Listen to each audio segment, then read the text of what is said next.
जो लंदन में अहम बैठक हुई है उस पर भी सवालात उठाए जा रहे हैं। क्या आप समझते हैं कि हुकूमत इस वक्त कन्फ्यूजन का शिकार है, या जो लॉन्ग मार्च है उसके बायस हुकूमत किसी दबाव का शिकार हो चुकी है?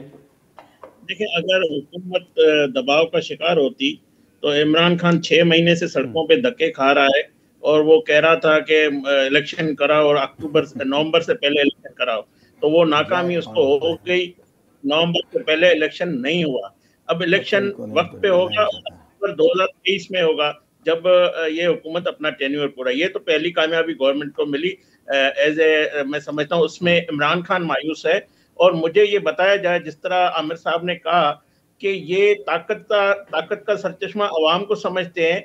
एक तरफ इन्होंने जीटी रोड को 500 वर्करों 300 वर्करों से यरगमाल बनाया हुआ है, दूसरी तरफ ये रात को हम्म। छुप छुप के, जो सदर पाकिस्तान है, जो उनका आईनी रोल एक और है, मगर वो एक इमरान खान का वर्कर और उसका चहीता बन के, जिस तरह जो रात को अंधेरे में मुलाकातें करते हैं और सुबह को ये गालियां भी देते हैं और इदारों पे लेकिन हमले सर भी करते हैं वो और तो अब उनकी सदर साहब भी मान रहे हैं ना कि वो एक सुप्रीम कमांडर के तौर पर वो बातचीत के जरिए मामले का हल चाहते हैं। वो तो अब मान रहे हैं। ये तो ये ढकी छुपी कोई अब बात रही नहीं है। तो अगर तो फिर मुझे ये बताया जाए कि लॉन्ग मार्च का मकसद क्यों है, फिर क्यों पाकिस्तान की मईशत को नुकसान देने के लिए, या पाकिस्तान के जो अवाम है जिनका खून, जिनके 5 मासूम शहरियों का शहीद हुए हैं, तो उनका खून क्यों बह रहा है, या क्यों यरगमाल बनाया हुआ है अपने इस सारे जीटी रोड को।